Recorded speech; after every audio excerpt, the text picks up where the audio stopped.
হলো সব খবর। যমুনা টেলিভিশনের নিয়মিত এই আয়োজনে আপনাদের সবাইকে স্বাগত জানাচ্ছি আমি শাওন দত্ত। সচিবালয়ে কর্মব্যস্ত দিন পার করছেন প্রধানমন্ত্রী তারেক রহমান। নির্ধারিত সূচি অনুযায়ী সকাল 9:30টায় কার্যক্রম শুরু করেন সরকার প্রধান। প্রধানমন্ত্রী তারেক রহমানের সঙ্গে সাক্ষাৎ করেছেন টেলিনর গ্রুপের প্রেসিডেন্ট ও প্রধান নির্বাহী কর্মকর্তা বেনেডিক্ট শিলব্রেইট ফাসমার। সচিবালয়ের মন্ত্রিপরিষদ বিভাগে প্রধানমন্ত্রীর দপ্তরে এই সাক্ষাৎ অনুষ্ঠিত হয়। এ সময় দেশের টেলিযোগাযোগ খাত সংশ্লিষ্ট বিভিন্ন বিষয়ে আলোচনা হয়। এছাড়া প্রধানমন্ত্রীর সামনে উপস্থাপন করা হয় এনজিও বিষয়ক ব্যুরোর কার্যক্রম। এরপর কৃষি ও কৃষিজাত শিল্পায়নে বিনিয়োগকারীদের সঙ্গে বৈঠক করেন প্রধানমন্ত্রী তারেক রহমান। সন্ধ্যায় সেনা প্রধান দেখা করবেন প্রধানমন্ত্রীর সাথে।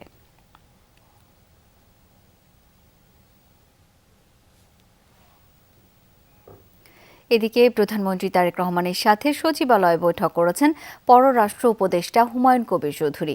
এ সময় তার সাম্প্রতিক ভারত সফরের বিষয়ে প্রধানমন্ত্রীকে অবহিত করেন। জানিয়েছে, শেখ হাসিনার সেদেশে অবস্থান বিষয়ে বাংলাদেশের অবস্থান ভারতকে জানানো হয়েছে। পলাতক আসামি হিসেবে তাকে ফেরাতে আইনি প্রক্রিয়া অনুসরণে জোর দিচ্ছে বাংলাদেশ। টেররিস্ট হিসাবে পরে আছে ভারতের স্পেসে, সো স্বাভাবিকভাবে এই টেররিস্ট ওখান থেকে 1,500 মানুষ হত্যা করে পালিয়ে গেছে ভারতে। এটা আমরা বলছি সে যে টেররিস্ট এবং তার জায়গা বাংলাদেশে আর নাই।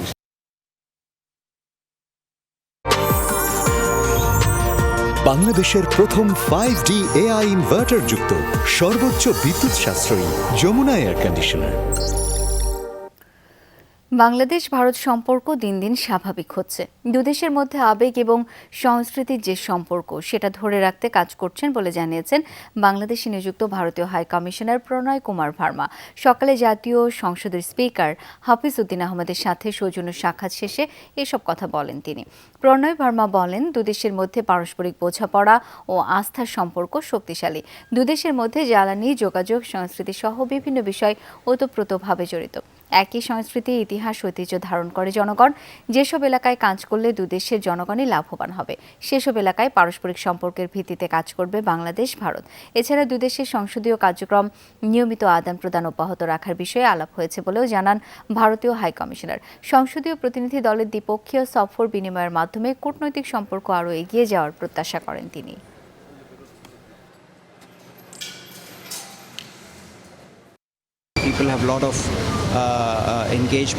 দুদেশের জনগণ প্রায় একই সংস্কৃতি, ইতিহাস, ঐতিহ্য ধারণ করে। এই আবেগ এবং সংস্কৃতির যে সম্পর্ক সেটা ধরে রাখতে আমরা কাজ করছি। যেসব জায়গায় কাজ করলে দুই দেশের জনগণই লাভবান হবে, সেখানে পারস্পরিক সম্পর্কের ভিত্তিতে কাজ করবে Bangladesh Bharat. Strong base of mutual understanding and trust.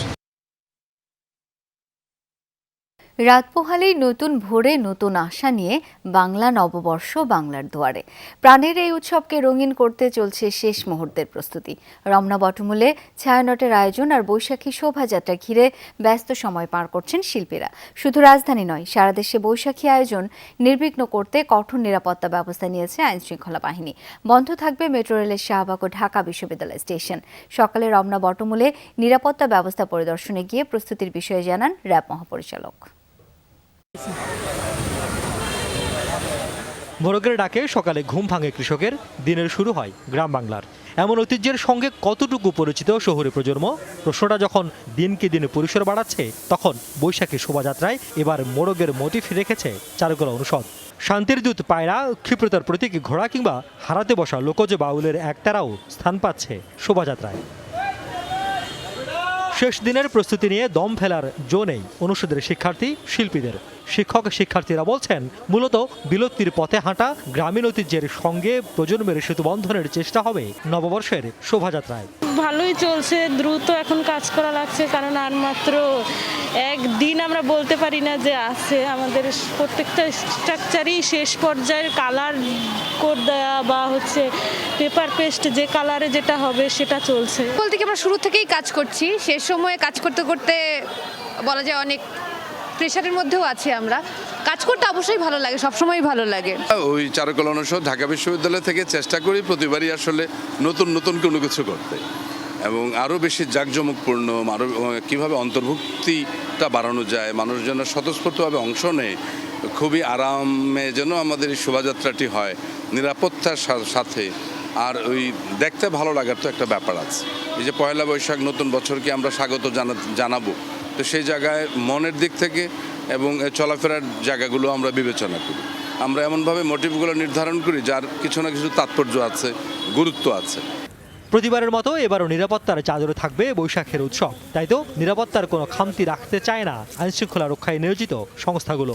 সকালে রমনা বটমূলের নিরাপত্তা নিশ্চিতে নানা কার্যক্রম পরিচালনা করে র্যাব। প্রযুক্তি ডগ স্কোয়াড নিয়ে মহড়া দেয় সংস্থাটি। বাহিনী প্রধান জানান, নিরাপত্তার প্রশ্নে কোনো ছাড় দেবে না র্যাব। অন্যান্য তথ্য বিশ্লেষণপূর্বক বাংলা নববর্ষকে কেন্দ্র করে নাশকতার ব্যাপারে কোনো সুনির্দিষ্ট তথ্য এখন পর্যন্ত পাওয়া যায়নি। গোয়েন্দা নজরদারি এবং সাইবার মনিটরিং এর মাধ্যমে নাশকতাকারীদের যে কোনো নাশকতার পরিকল্পনা নস্যাৎ করে দিতে প্রস্তুত র্যাপিড অ্যাকশন ব্যাটালিয়ন।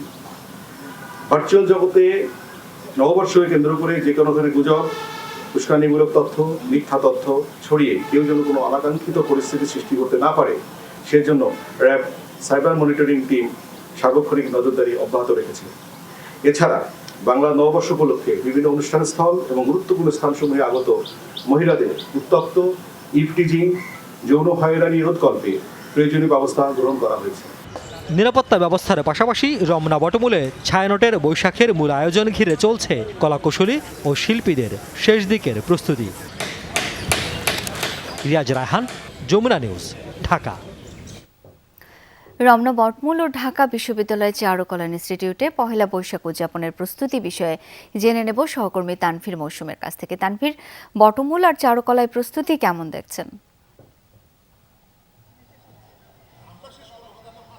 শাওন, এখানে শেষ মুহূর্তের প্রস্তুতি চলমান। এই শেষ মুহূর্তের প্রস্তুতি আপনাকে একটু দেখাতে চাই রমনা বটমূলে।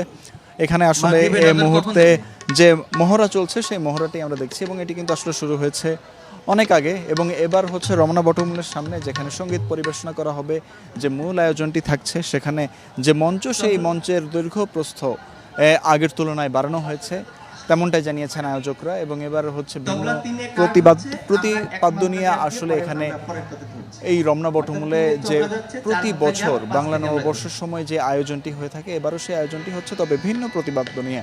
এবং এখানে আমরা দেখছি যে আরও আগে থেকেই এই খুদে যারা গায়ক রয়েছেন, খুদে যারা সঙ্গীত শিল্পী আছে, তারা দেখতেই পাচ্ছেন যে তারা তাদের এই সঙ্গীত পরিবেশনার যে মহড়া, সেই মহড়াটিকেই কিন্তু তারা এখন অব্যাহত রাখছেন। এটির কারণ হচ্ছে আগামীকালকে যখন আসলে শুরু হবে, তখনই আমরা তাদের যে মূল আয়োজন, মূল পারফরমেন্স, সেটি দেখতে পাবো।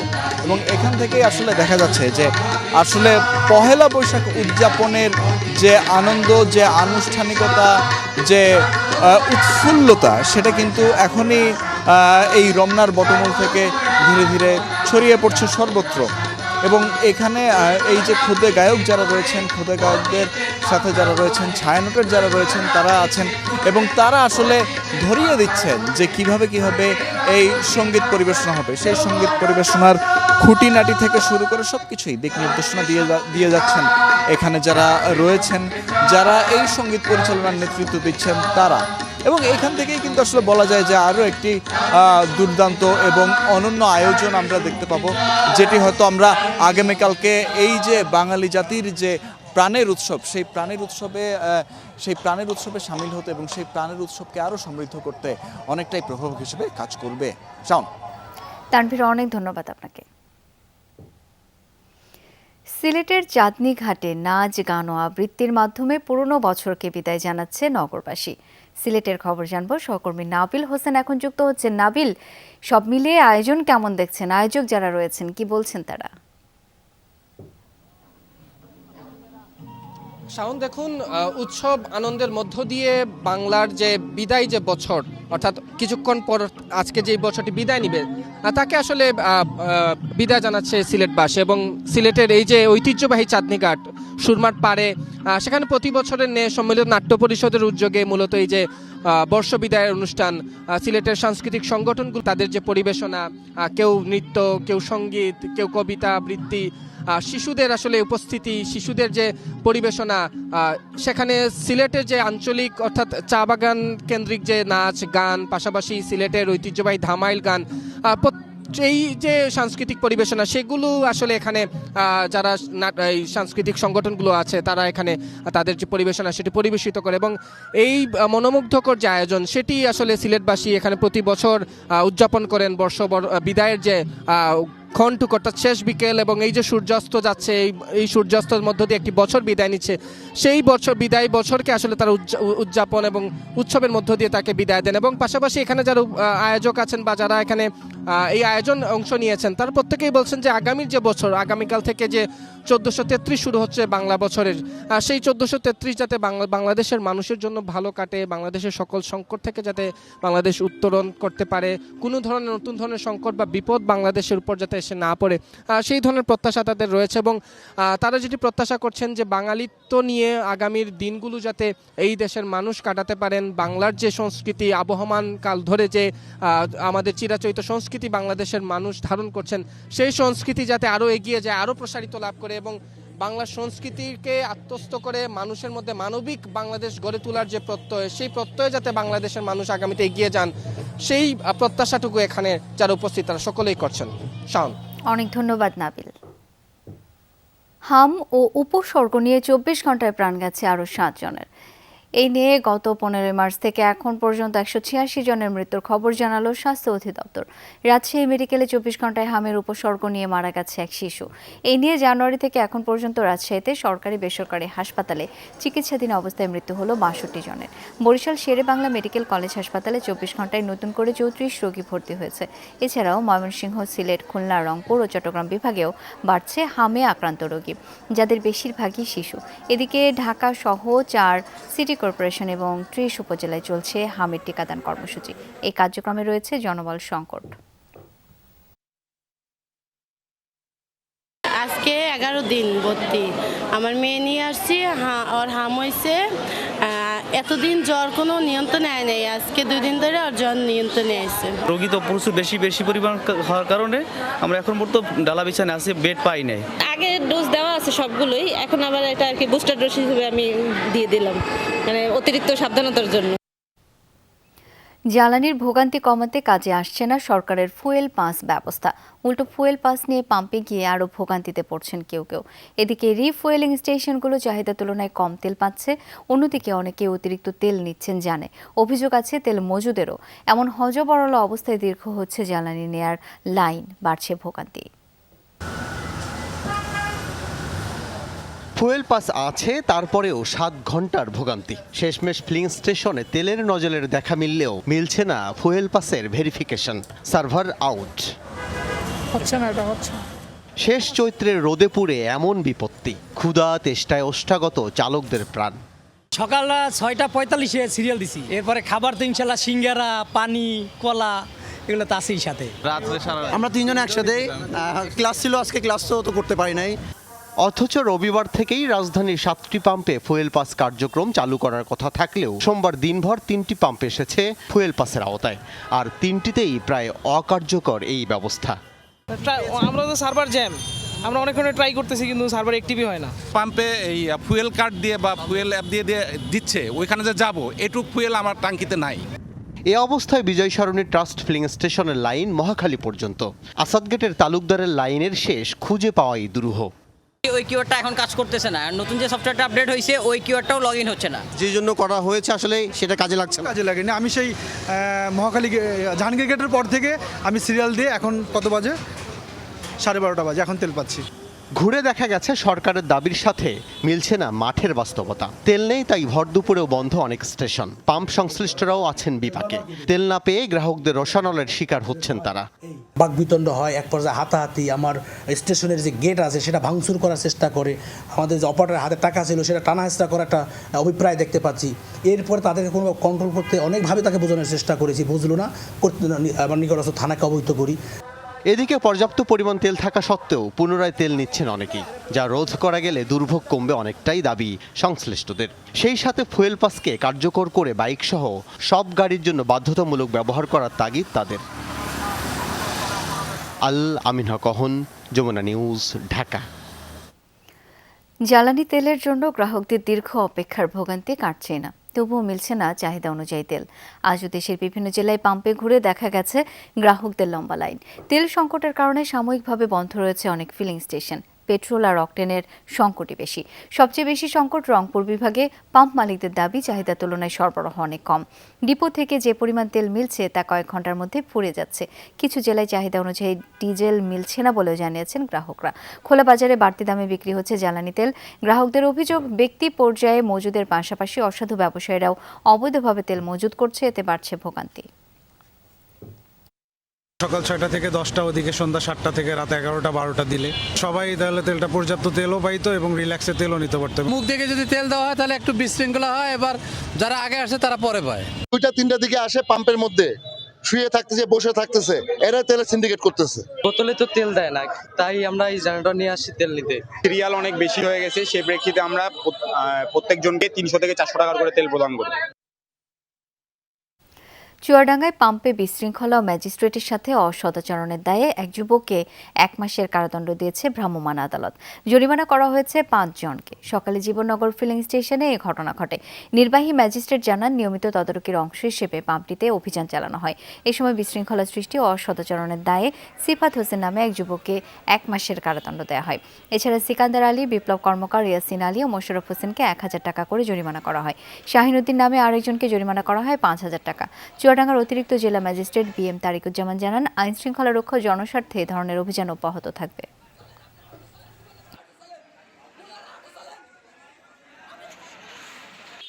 জুলাই গণঅভ্যুত্থানের বিপরীতে অবস্থান নিয়েই সরকার পার পাবে না, এমনটাই বলেছেন বিরোধী দলীয় নেতা ও জামায়াত ইসলামীর আমির ডাক্তার শফিকুর রহমান।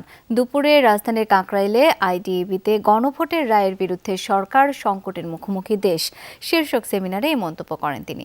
বলেন, গণভোটের রায় বাস্তবায়নে যে আন্দোলন শুরু হয়েছে তা সফল না হওয়া পর্যন্ত থামবে না।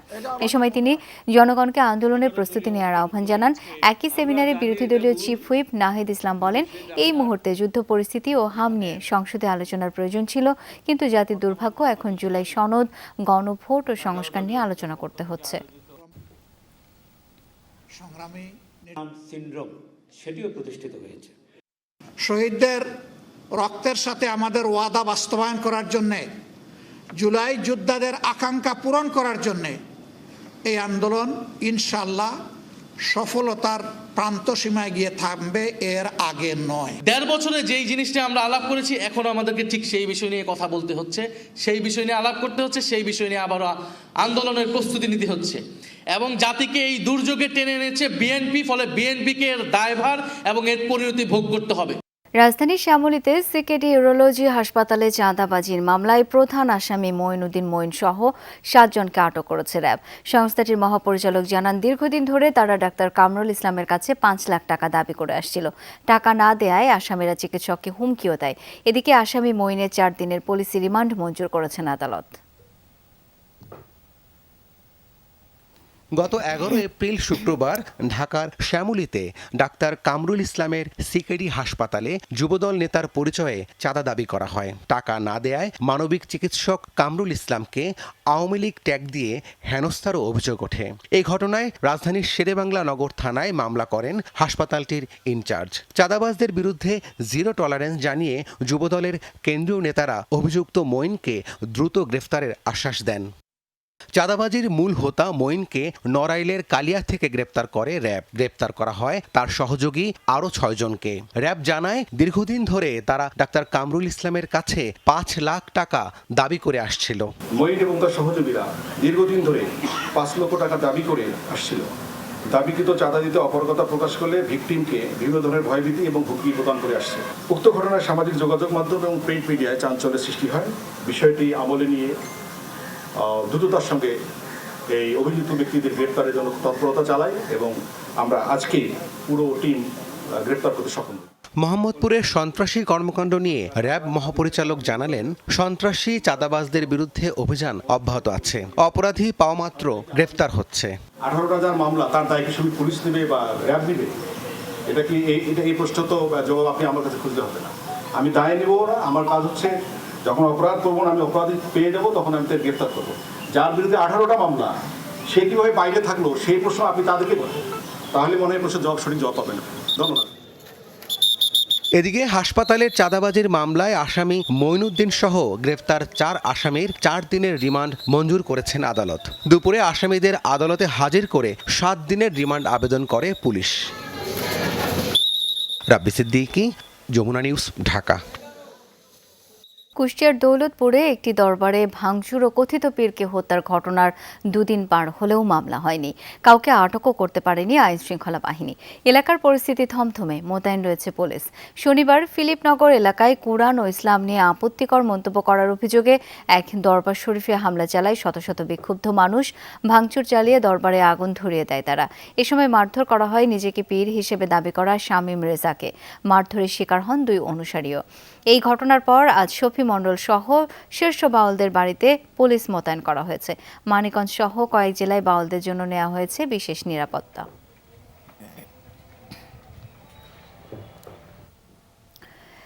গাজীপুরের কাশিমপুর কারাগার থেকে জামিনে মুক্তি পেয়েছেন বাউল শিল্পী আবুল সরকার। বেলা 11:20 তিনি জামিনে মুক্তি পেয়ে কাশিমপুর কেন্দ্রীয় কারাগার 2 থেকে বের হন। কারা কর্তৃপক্ষ জানান, গতকাল জামিনের কাগজ কারাগারে পৌঁছলে তা যাচাই বাছাই করা হয়। অন্য কোনো মামলায় গ্রেপ্তার না থাকায় আবুল সরকারকে মুক্তি দেওয়া হয়। আবুল সরকারের আইনজীবী জানান, গত বছরের 20 নভেম্বর ধর্ম অবমাননা ও কটূক্তির অভিযোগের মামলায় গ্রেপ্তার করা হয় তার মক্কেলকে। গত 5 এপ্রিল জামিন আবেদন করলে বিচারপতি মোহাম্মদ আতোয়ার রহমান ও বিচারপতি মোহাম্মদ সকির হোসেনের হাইকোর্ট বেঞ্চ 6 মাসের অন্তর্বর্তী জামিন দেন। আধিপত্য বিস্তার নিয়ে রাজধানীর মোহাম্মদপুরে কিশোর গ্যাং অ্যালেক্স ইমন গ্রুপের প্রধান ইমন খুন হয়েছে বলে জানিয়েছে পুলিশ। রোববার বিকেলে রায়ের বাজার এলাকায় কুপিয়ে হত্যা করা হয় তাকে। পুলিশ জানায়, আধিপত্য বিস্তার নিয়ে কিশোর গ্যাং আরমান সাব্বির ও অ্যালেক্স ইমন গ্রুপের সংঘর্ষ হয়। এক পর্যায়ে রায়ের বাজারে কুপিয়ে হত্যা করা হয় ইমনকে। হত্যায় ব্যবহৃত দেশীয় অস্ত্রসহ 3 জনকে গ্রেপ্তার করেছে পুলিশ। বাকিদের ধরতে অভিযান চলছে। অ্যালেক্স ইমন হত্যা, ছিনতাই সহ 18 মামলার আসামি। এই ঘটনায় নিহতের স্বজনরা মামলা দায়ের করেছেন। জড়িতদের দৃষ্টান্তমূলক শাস্তি চান তারা। দিনে দুপুরে এমন হত্যাকাণ্ডের ঘটনায় আতঙ্কিত মোহাম্মদপুরের বাসিন্দারা। এসব অপরাধে জড়িতদের দ্রুত আইনের আওতায় আনার দাবি জানান তারা।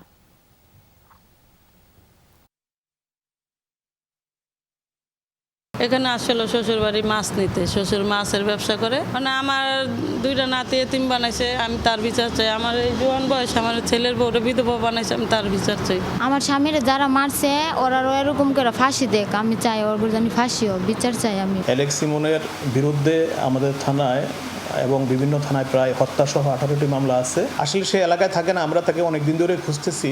সে হঠাৎ করে আসে এবং আমরা জানতে পারি যে সাভার এলাকায় থাকে। হুট করে আসে আবার চলে যায়। লক্ষ্মীপুরে ছেলে সহ 3 জনকে কুপিয়ে জখমের পর ছাদ থেকে লাফ দিয়ে আত্মহত্যা করেছেন অবসরপ্রাপ্ত এক পুলিশ সদস্য। স্থানীয়দের ধারণা, মানসিক ভারসাম্যহীন হয়ে পড়ায় এমন কাজ করেছেন নাসির আহমেদ। পুলিশ বলছে, ঘটনা খতিয়ে দেখছে তারা। অন্য আর 10 দিনের মতো নয় বাঞ্ছানগর এলাকাবাসীর আজকের সকালটা। লক্ষ্মীপুর পৌরসভার আনিসুর রহমানের বাড়ি থেকে হঠাৎই ভীষণ চিৎকার। অবসরপ্রাপ্ত পুলিশ সদস্য নাসির আহমদ এই বাড়ির ভাড়াটিয়া, কর্মরত ছিলেন চন্দ্রগঞ্জ থানায় ট্রাফিক বিভাগে। স্থানীয়রা জানায়, ঘটনাস্থলে গিয়ে তারা নাসিরের ছেলে ইমরানের গলায় জখম দেখতে পান। নাসিরের হাতে তখন ধারালো অস্ত্র। তার ছেলে তার দৈত্য গেছে, আর সে ছেলেরা কূপ দিছে।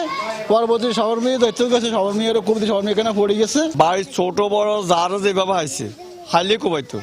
বাঁচাতে গেলে এক পর্যায়ে তাদের লক্ষ্য করে আক্রমণ চালানো হয়। গুরুতর আহত হন মিজানুর রহমান সহ আরও একজন। এ সময় নাসির 3তলা ভবনের ছাদে উঠে লাফিয়ে পড়েন। হাসপাতালে নিলে মৃত্যু হয় তার। কোপ দেখি ঘটনা মানুষ হয়েছে করে চুপ হয়ে গেছে। ওরে নীরবে আমরা সদর হাসপাতাল পাঠাই দিয়েছি। পাঠা দেওয়ার পর আমরা আস্তে আস্তে বাড়াইতে গেছি। জন শুনছি আরেকটা আছে ঘরের রুমের ভিতরে কোবাই না, তাই ওরা বাইরে ঘুরে আনা যায়নি। গেছি আর উনি আমাদেরকে দাল ওই একে একে 3-4 বার দৌড়াইছে। আমার ফাঁসের ভাড়াটিয়া এরে দেখতেছি মানে ইয়ে নিয়ে বাইরে দিতেছে, দাও নিয়ে আসতেছে ওই দিক থেকে। আমি বলি যে ভাই কি সমস্যা হয়েছে, কি হয়েছে? হে আমারে কয় যে কি কই, আবার আমারে দিছে কোপ। চিৎকার শুনে বাড়িতে দৌড় দিয়ে যায়, দেখি ওনার ছেলে গলায় হাত দিয়ে দৌড় দিতেছে। ঘটনার সময় নাসিরের স্ত্রী বড় ছেলেকে নিয়ে গ্রামের বাড়ি চাঁদপুরে ছিলেন। পুলিশ তদন্ত শুরু করেছে। প্রাথমিক ধারণা, নাসির মানসিক ভারসাম্যহীন ছিলেন। তার ছেলে এবং যাকে কুপিয়েছে তারা গুরুতর আহত, তাদেরকে ঢাকা মেডিকেলে রেফার করা হয়েছে। এবং সেও হচ্ছে 3 তলা থেকে দাসহ সে 3 তলা থেকে লাফিয়ে নিচে পড়েছে, তার মাথায় আঘাতপ্রাপ্ত হয় এবং হাসপাতালে চিকিৎসাধীন অবস্থায় সে আজকে 10:30 দিকে সে মৃত্যুবরণ করেছে। তো এই ব্যাপারে এখন আমরা পোস্টমর্টম করছি এবং আমরা ঘটনাটা তদন্ত করে আমরা আরও বিস্তারিত ব্যাপারে জানাতে পারব। উন্নত চিকিৎসার জন্য জখম 2 জনকে ঢাকায় রেফার করা হয়েছে। জারিন অর্নি, যমুনা নিউজ।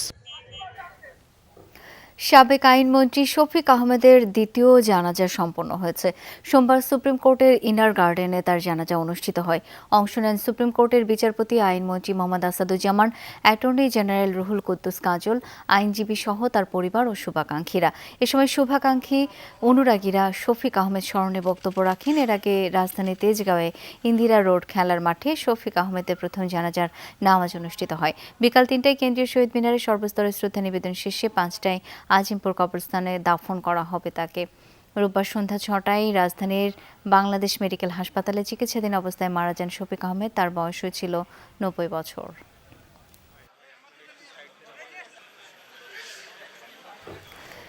দেশে 2 মাসের মজুদ থাকলে $10 এলএনজি স্পট মার্কেট থেকে $20 কিনতে হতো না, সংকট কাটানো যেত, এমন মন্তব্য করেছেন বাণিজ্য মন্ত্রী Khandakar Abdul Muktadir. Dhaka chamber of commerce and ইন্ডাস্ট্রির প্রাক বাজেট আলোচনায় তিনি আশ্বস্ত করেন আগামী বাজেটে ব্যবসায়ীদের উপর বাড়তি করের খড়ক আসবে না। অনুষ্ঠানে ব্যবসা বান্ধব পরিবেশ নিশ্চিতের দাবি তুলে ধরে সংগঠনটি। জ্বালানি তেলের জন্য দীর্ঘ লাইন এখন পরিচিত দৃশ্য। এই ভোগান্তি দৃশ্যমান, তবে খালি চোখে দেখা না গেলেও এর স্পষ্ট প্রভাব পড়েছে উৎপাদন খাতে। অন্যদিকে 1.5 দশকের অনিয়ম দুর্নীতির কারণে ক্ষতবিক্ষত আর্থিক খাত, আসছে না কাঙ্ক্ষিত বিনিয়োগ। চাপে পড়া অর্থনীতিকে সামনে টেনে নিতে আগামী বাজেটের জন্য একগুচ্ছ সুপারিশ তুলে ধরে ডিসিসিআই। বলা হয়, ব্যক্তির করমুক্ত আয়সীমা করতে হবে 5 লাখ টাকা, নন লিস্টেড কোম্পানির কর হার কমিয়ে করতে হবে 25%, অবকাঠামো খাতে বিনিয়োগ বাড়াতে নির্মাণ উপকরণ আর মেশিনারিজের উপর শুল্ক ও ভ্যাটে ছাড় দিতে হবে। সরকার যদি কেনাকাটা বাড়াতে চায় তাহলে সরকারের ট্যাক্স নেট বাড়াতে, ট্যাক্স কালেকশন বাড়াতে, ইনভেস্টমেন্ট বাড়াতে হবে। তবে আমি যেটা বলবো যে এসএমই সেক্টরকে নিয়ে আসলে যুদ্ধ ঘোষণা করতে হবে, এর কোনো বিকল্প নেই। বেসরকারি খাতে ঋণ প্রবাহ বাড়াতে ব্যাংকিং খাতে প্রয়োজনীয় সংস্কার, যৌক্তিক সুদের হার নির্ধারণ, ব্যবসা বান্ধব আর্থিক নীতি গ্রহণ করা অত্যন্ত জরুরি। এ সময় বাণিজ্যমন্ত্রী বলেন, অনিয়ম দুর্নীতির কারণে ব্যবসা বান্ধব পরিবেশ নিশ্চিতে রয়ে গেছে দুর্বলতা। বলেন, মধ্যপ্রাচ্য সংকটের কারণে সার ও জ্বালানি খাতে বিপুল পরিমাণ বাড়তি ব্যয় হচ্ছে, যা সমন্বয় করা সরকারের জন্য কঠিন হয়ে পড়েছে। যে এলএনজি আমরা কিনতাম $10 আমাদের G2G কন্ট্রাক্টে, স্পট থেকে সেটা কিনতে হচ্ছে $20। একটা আর্থিক যে কুশন, যে আমি আমার প্রায়োরিটিতে এইভাবে খরচ করব, এই প্রায়োরিটিতে খরচ করার ক্ষমতাটা বা ম্যানিভারিং স্পেস এই সরকারের জন্য অনেক কঠিন হয়ে গিয়েছে। অপ্রয়োজনীয় প্রকল্পে বিপুল অর্থ ব্যয় করা হলেও তা থেকে সুফল না মেলার উদাহরণও তুলে ধরেন মন্ত্রী। যে আপনাদের জন্য কোনো খড়গ আসছে এরকম কোনো কিছু না। হুমায়ুন রশিদ, যমুনা নিউজ, ঢাকা। পবিত্র হজের ফ্লাইট শুরু উপলক্ষে শেষ সময় প্রস্তুতি চলছে রাজধানীর হজ ক্যাম্পে। 17 এপ্রিল দিবাগত রাতে প্রথম ফ্লাইটে সৌদি আরবের উদ্দেশ্যে যাত্রা করবেন হজ যাত্রীরা। প্রধানমন্ত্রী তারেক রহমান করবেন আনুষ্ঠানিক উদ্বোধন। শেষ মুহূর্তে প্রয়োজনীয় কাগজপত্র গুছিয়ে নিচ্ছেন মুসল্লিরা। হজ অফিস বলছে, নতুন সরকারের প্রথম হজ যাত্রা, তাই সব কাজ করা হচ্ছে হজ গমনেচ্ছুদের স্বাচ্ছন্দ্যের কথা মাথায় রেখে। পবিত্র মক্কা মোনাওয়ারা তাওয়াফ করবেন, এই স্বপ্ন জাহাঙ্গীর আলম দেখেছিলেন বছর 10 আগে। অবশেষে সেই ক্ষণ এখন বেশ কাছে। শেষ মুহূর্তে গাইডকে সাথে নিয়ে যাচাই করে নিচ্ছেন প্রয়োজনীয় সব ডকুমেন্ট। তাদের এই কাফেলার সবাই হজে যাবেন প্রথমবার। আমি এমন বাজার করছি যে এহরামের কাপড় কিনছি, তখন থেকে আমার মনে হচ্ছে আমি দুনিয়াতে উদাহরণ নাই। আল্লাহর রহমতে আমি আমার হাজবেন্ডকে সাথে নিয়ে আমি জীবনে প্রথম হজ করার জন্য আমি নিয়ত করেছি। কাগজপত্র, পাসপোর্ট সব আমরা বুঝে পেয়েছি এবং খুব সুশৃঙ্খলভাবেই হজ অফিস কর্তৃপক্ষ আমাদেরকে বুঝিয়ে দিয়েছেন। আমি গাইড, আমি আমার হাজিদেরকে বুঝিয়ে দিতেছি। আশকোনার হজ ক্যাম্পে এখন চলছে শেষ মুহূর্তের ধোঁয়া মোছার কাজ। আল্লাহর মেহমানদের খেদমতে রাঙিয়ে তোলা হচ্ছে ক্যাম্পের দেয়াল, পিলার সবকিছু। এই হজ ক্যাম্পে আসলে বা হাজিদেরকে দেখলে আমার হজে যাওয়ার জন্য একটা আলাদা আকুতি কাজ করে, আমার হজে যেতে ইচ্ছা করে। আমারও মাঝে মাঝে মনে জাগে যে আমিও হজে যাই, কিন্তু আমার তো গরিব মানুষ, টাকা নাই। প্রথম হজ ফ্লাইট উদ্বোধনে শুক্রবার রাতে হজ ক্যাম্পে যাবেন প্রধানমন্ত্রী তারেক রহমান। তাই হজ অফিসের কর্মকর্তাদের সঙ্গে নিয়ে পুরো হজ ক্যাম্প ঘুরে প্রস্তুতি কার্যক্রম তদারকি করেন স্থানীয় সংসদ সদস্য। হাজিরা হলো আল্লাহর মেহমান, এই আল্লাহর মেহমানকে আমরা একটু মেহমানদারি করতে পারবো, সেটা আমাদের সৌভাগ্যের ব্যাপার। কাজে সেই ক্ষেত্রে যাতে আমাদের কোনো রকম ঘাটতি না থাকে, আমরা হজ যাত্রীদেরকে সেবার পরিধিটাকে সেই মাত্রায় নিয়ে যাব যাতে করে ওনাদেরকে আসলে ওনাদের কাছে দোয়া চাইতে না হয়, ওনারা যেন মন থেকে আমাদের জন্য দোয়া করেন। Hajj agencies association of Bangladesh HAAB বলছে সবার উদ্দেশ্য একটাই, তা হচ্ছে নির্বিঘ্ন হজ যাত্রা। যদি কেউ এরকম কোনো রকম সমস্যা তৈরি করার চেষ্টা করে, আমরা সম্মিলিতভাবে সেটি মোকাবেলা করব এবং হজযাত্রীরা যাতে তাদের নিবন্ধিত হজযাত্রী যতজন আছে প্রত্যেকে যাতে হজ করতে পারেন, হজে যেতে পারেন, সেটি আমরা নিশ্চিত করার চেষ্টা করব। কোনো এজেন্সির বিরুদ্ধে হজ যাত্রা সংক্রান্ত যে কোনো রকম অভিযোগ পেলে তাৎক্ষণিক ব্যবস্থা নেওয়ার কথাও জানান হাবের এই কর্তা ব্যক্তি। তাজনুর ইসলাম, যমুনা নিউজ, ঢাকা। তাদের নিবন্ধিত হজযাত্রী যতজন আছে প্রত্যেকে যাতে হজ করতে পারেন, হজে যেতে পারেন, সেটি আমরা নিশ্চিত করার চেষ্টা করব। কোনো এজেন্সির বিরুদ্ধে হজ যাত্রা সংক্রান্ত যে কোনো রকম অভিযোগ পেলে তাৎক্ষণিক ব্যবস্থা নেওয়ার কথাও জানান হাবের এই কর্তা ব্যক্তি। তাজনুর ইসলাম, যমুনা নিউজ, ঢাকা। নিজের মতো করে তথ্য বা উপাত্ত তৈরি করতে চায় না বর্তমান সরকার। স্বাধীনভাবে কাজ করবে পরিসংখ্যান বিভাগ, ডেটা মিলবে আগে চেয়ে দ্রুত সময়ে, এমন আশ্বাস দিয়েছেন পরিকল্পনা প্রতিমন্ত্রী জোনায়েদ আব্দুর রহিম সাকি। সকালে মোট দেশজ উৎপাদন বা জিডিপি নিয়ে বাংলাদেশ পরিসংখ্যান ব্যুরো BBS সেমিনারে যোগ দেন তিনি। জানানো হয়, জিডিপি হিসাবের ভিত্তি বছর 2015-16 থেকে সরিয়ে 2025-26 অর্থ বছরে নেওয়া হতে পারে। চূড়ান্ত সিদ্ধান্ত আসবে নতুন সরকারের দীর্ঘমেয়াদী অর্থনৈতিক কৌশল ঠিক হবার পর। এ সময় শুধু কাগজে কলমে জিডিপির প্রবৃদ্ধি বাড়িয়ে দেওয়ার সমালোচনা করেন সাংবাদিকরা। জবাবে BBS জানায়, রাজনৈতিক কারণে নয়, বাংলাদেশ ব্যাংকের সেকেন্ডারি ডেটার উপর নির্ভর করতে হয় অনেক ক্ষেত্রে, তাই অনেক উপাত্ত সবার সাথে মেলে না। এ সময় প্রতিমন্ত্রী বলেন, কৃষিতে কর্মসংস্থান বাড়লেও সেখানে ছদ্ম বেকারত্ব আছে। শিল্পে কর্মী না বাড়লে অর্থনীতিতে সঠিক জোর আসবে না। তার মতে, মানুষ যথার্থ তথ্য না পেলে অপতথ্য বাড়বে। কোনো তথ্যের এবং উপাত্তের একটা নির্ভরযোগ্যতা থাকে, কোনো গাল গল্প এখানে চলবে না, কোনো রকম তৈরি করা বাস্তবতা আমরা মানুষের সামনে হাজির করতে চাই না। কেননা সরকারের কমিটমেন্ট সত্যিকারভাবে মানুষের জীবনে উন্নতি করা। নারায়ণগঞ্জ শহরের ফুটপাত দখলমুক্ত করতে হকার উচ্ছেদ অভিযান চালিয়েছে সিটি কর্পোরেশন। বিকেলে সিটি কর্পোরেশন, স্থানীয় সংসদ সদস্য, বিভিন্ন রাজনৈতিক সামাজিক সংগঠনের নেতৃবৃন্দ এই অভিযানে অংশ নেন। তবে উচ্ছেদ অভিযানের খবর পেয়ে সকাল থেকেই বঙ্গবন্ধু সড়ক, DIT সড়ক, সিরাজউদ্দৌলা সড়ক সহ কয়েকটি রাস্তার ফুটপাতে কোনো হকার বসেনি। স্বস্তিতে চলাফেরা করছে শহরবাসী। চাষারা জিয়া হল মিলনায়তনে হকার উচ্ছেদ নিয়ে সমাবেশ অনুষ্ঠিত হয়।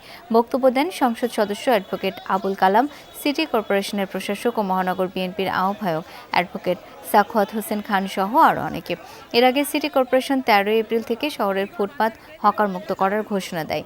এই লক্ষ্যে কয়েকদিন ধরে মাইকিং সহ ব্যাপক প্রচার চালানো হয়।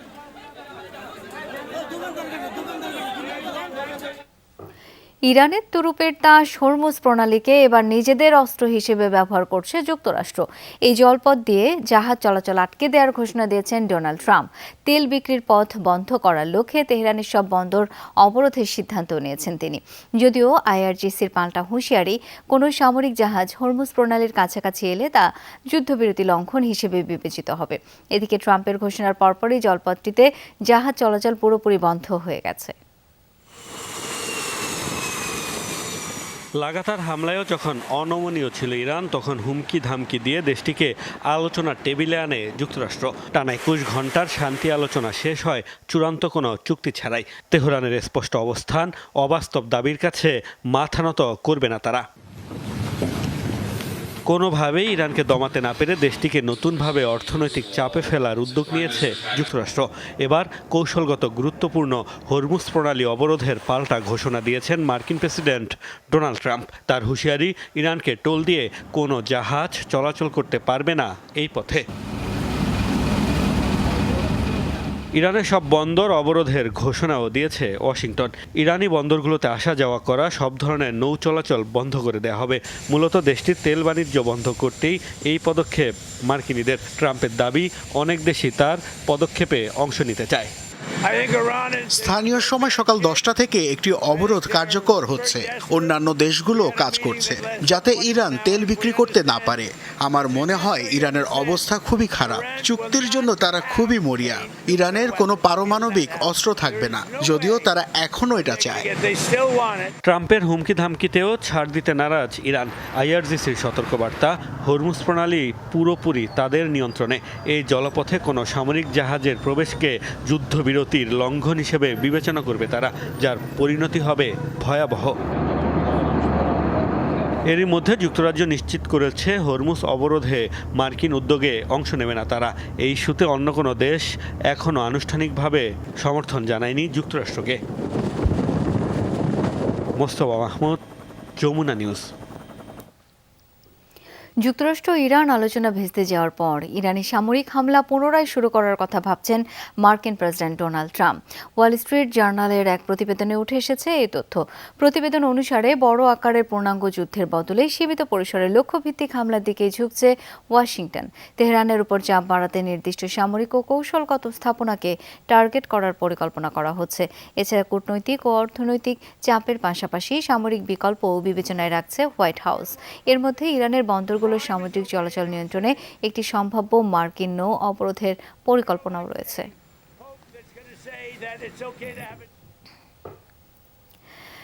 যুক্তরাষ্ট্রের অবাস্তব দাবি ও বারবার গোলপোস্ট পরিবর্তনের কারণে শেষ মুহূর্তে ভেস্তে গেছে শান্তি চুক্তি, এই অভিযোগ করেছেন ইরানের পররাষ্ট্রমন্ত্রী আব্বাস আরাকচি। সামাজিক মাধ্যমে দেয়া পোস্টে দাবি করেন, যুদ্ধ বন্ধের সদিচ্ছা নিয়েই 47 বছর পর উচ্চ পর্যায়ের আলোচনায় অংশ নিয়েছিল তেহরান। জানান, সমঝোতা স্মারক চূড়ান্ত হওয়ার ঠিক আগ মুহূর্তে তারা মার্কিনীদের চরমপন্থী অবস্থানের মুখোমুখি হন। ওয়াশিংটন বারবার লক্ষ্য পরিবর্তন করার কারণে সেটি পূরণ হয়নি বলে অভিযোগ করেন তিনি।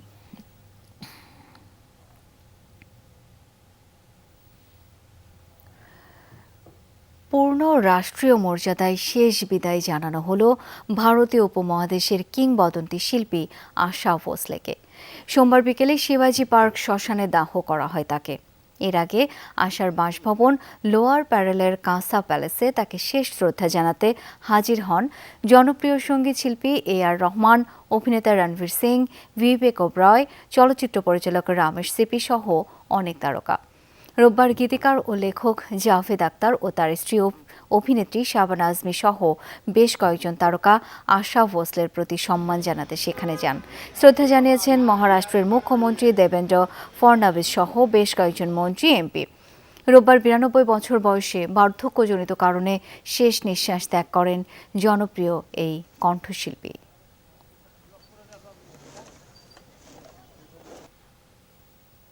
অবসরে যাওয়ার পর কোনো বিচারপতিকে লোভনীয় পদে নিয়োগ দেওয়ার প্রক্রিয়া থাকলে সুপ্রিম কোর্টে তার প্রভাব পড়বে, মন্তব্য করেছেন আইনমন্ত্রী মোহাম্মদ আসাদুজ্জামান। সংসদ সদস্যদের রিসার্চ ওয়ার্কের জন্য একজন করে ইন্টার্ন দেওয়া যায় কিনা সেই বিষয়ে প্রধানমন্ত্রীকে প্রস্তাব পাঠানো হয়েছে বলে জানান আইনমন্ত্রী। সোমবার সুপ্রিম কোর্ট অডিটোরিয়ামে অ্যাটর্নি জেনারেল কার্যালয় ও ইউএনডিপি যৌথ ইন্টার্নশিপ প্রোগ্রামের সমাপনী অনুষ্ঠানে উপস্থিত থেকে কথা বলেন তিনি। অ্যাটর্নি জেনারেল অফিসের সংস্কার প্রয়োজন, বাজেট বাড়ানোর বিষয়ে কাজ করা হচ্ছে। এছাড়া বার কাউন্সিলের পরীক্ষাকে যুগোপযোগী করার চেষ্টা চলছে বলে জানান আইনমন্ত্রী। এদিন যে আইনজীবীরা বিচার পাইয়ে দেওয়ার নামে মক্কেলদের টাকা মেরে দেন, তেমন আইনজীবী চান না বলেও মন্তব্য করেন তিনি। একসময় প্রশ্ন উঠেছিল, তত্ত্বাবধায়ক সরকারের প্রধান বিচারপতির পদ দেওয়া হলে এই জুডিশিয়ারির মধ্যে একটা ধাক্কা লাগবে। ঠিক একইভাবে প্রশ্ন এসেছে রিটায়ারমেন্টের পরে কোনো জাজকে এরকম প্রলোভনমূলক জায়গায় দিতে গেলে, ঝুলিয়ে রাখলে এই প্রতিষ্ঠানে ধাক্কা আসবে, সুপ্রিম কোর্টের মতো প্রতিষ্ঠানে ধাক্কা আসবে। গ্রাহকদের আধুনিক ও প্রযুক্তি নির্ভর ব্যাংকিং সেবা প্রদানে visa dual currency debit card চালু করেছে জনতা ব্যাংক পিএলসি। এর মাধ্যমে সরাসরি গ্রাহকদের আধুনিক ও প্রযুক্তি নির্ভর ব্যাংকিং সেবা দেয়া যাবে বলে উল্লেখ করেন ব্যাংকটির ঊর্ধ্বতন কর্মকর্তারা। এই কার্ড ব্যবহারের মাধ্যমে গ্রাহকরা দেশে বিদেশে অনলাইন কেনাকাটা, ফ্লাইট ও hotel booking, mobile recharge, visa network ভুক্ত এটিএম থেকে স্থানীয় মুদ্রায় অর্থ উত্তোলন সহ বিভিন্ন সুবিধা পাবেন। উদ্বোধনী অনুষ্ঠানে প্রধান অতিথি হিসেবে ভার্চুয়ালি উপস্থিত ছিলেন আর্থিক প্রতিষ্ঠান বিভাগের সচিব নাজমা মোবারক। এ সময় উপস্থিত ছিলেন জনতা ব্যাংকের চেয়ারম্যান ফজলুর রহমান। বাংলাদেশের বিপক্ষে ওয়ানডে সিরিজে খেলতে ঢাকায় এসে পৌঁছেছে নিউজিল্যান্ড ক্রিকেট দলের প্রথম বহর। 17 এপ্রিল মিরপুর শুরু হচ্ছে বাংলাদেশ নিউজিল্যান্ড ওয়ানডে সিরিজ। সেই সিরিজে অংশ নিতে বাংলাদেশ এসেছে ব্ল্যাক ক্যাপরা। সোমবার প্রথম বহরে ঢাকায় এসেছে নিউজিল্যান্ডের 4 ক্রিকেটার। তবে নিউজিল্যান্ড ক্রিকেট দলের বাকি ক্রিকেটার ও কোচিং স্টাফরা আসবে রাতে 10:30টার ফ্লাইটে ঢাকায় নামবে ব্ল্যাক ক্যাপদের দ্বিতীয় বহর। আইপিএল ও পিএসএল এর কারণে এবার নিউজিল্যান্ডের নিয়মিত স্কোয়াডের 10 ক্রিকেটার নেই বাংলাদেশ সফরে। তবে নিউজিল্যান্ড ছাড়ার আগে দলটির অধিনায়ক টম ল্যাথাম বলেছেন, তার দলে ক্রিকেটাররা সবাই আন্তর্জাতিক ক্রিকেটে অভিজ্ঞ, তাই বাংলাদেশ সিরিজে ভালো করবে তার দল। সিডনি ট্র্যাকে নতুন এক ঝড়ের সাক্ষী হলো বিশ্ব।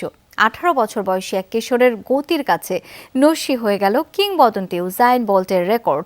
অনূর্ধ্ব 20 অস্ট্রেলিয়ান অ্যাথলেটিক্স চ্যাম্পিয়নশিপের রেকর্ডের পাতায় এখন নতুন নাম গাউট। 200 মিটার দৌড় 19.67 সেকেন্ডে শেষ করে অ্যাথলেটিক্স বিশ্বকে রীতিমতো স্তব্ধ করে দিয়েছেন এই তরুণ। অবিশ্বাস্য এই রেকর্ড ভাঙার পর গাউটের এবার লক্ষ্য অনূর্ধ্ব 20 বিশ্ব অ্যাথলেটিক চ্যাম্পিয়নশিপ। সিডনির শীতল ও স্নিগ্ধ বাতাস, গ্যালারিতে হাজারো মানুষের উত্তেজনা, কিন্তু ট্র্যাকের ওপর যার স্থির দৃষ্টি, তিনি হয়তো আগেই লিখে ফেলেছিলেন মহাকাব্য।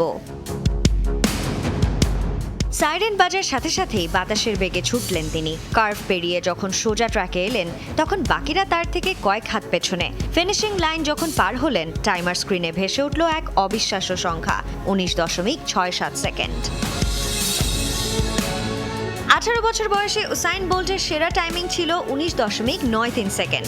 এতদিন যা ছিল ধরাছোঁয়ার বাইরে, কিন্তু সেই রেকর্ডকে শুধু স্পর্শই করেননি, 19.67 সেকেন্ড সময় নিয়ে অ্যাথলেটিক্স ইতিহাসের পাতায় নতুন বিশ্ব রেকর্ড খোদাই করলেন এই বিস্ময় বালক, যার নাম গাউট। অস্ট্রেলিয়ান অ্যাথলেটিক্স চ্যাম্পিয়নশিপে দারুণ এই কীর্তি গড়ার পাশাপাশি প্রথম অস্ট্রেলিয়ান হিসেবে 20 সেকেন্ডের মধ্যে দৌড় শেষ করেছেন গাউট। তবে এখানেই থামছেন না তিনি, এখন তার লক্ষ্য অনূর্ধ্ব 20 বিশ্ব অ্যাথলেটিক্স চ্যাম্পিয়নশিপ। আমি এর জন্যই অপেক্ষা করছিলাম। আমি এখনো মাত্র 18 বছর বয়সী। আমি অবশ্যই আরো জোরে দৌড়াতে পারি, তবে মূল বিষয় হলো ধারাবাহিকভাবে 20-এর মধ্যে থাকার জন্য নিজেকে তৈরি করা। ট্র্যাক অ্যান্ড ফিল্ডের বোদ্ধারা বলছেন গ্রেটেস্ট অফ অল টাইম বা গোট হওয়ার পথে মাত্র 18 বছরে নিজের যাত্রী নিয়ে দিলেন এই কিশোর। উসাইন বোল্টের উত্তরসূরি খোঁজার যে হাহাকার ছিল এতদিন, সিডনির এই ট্র্যাকেই কি তবে তার শেষ হলো? সেই উত্তর হয়তো বলে দেবে মহাকালের ভবিষ্যৎ। সানজানা আইভি, যমুনা স্পোর্টস। আর এই ছিল সব খবরের আজকের আয়োজন। ধন্যবাদ এতক্ষণ সাথে থাকার জন্য।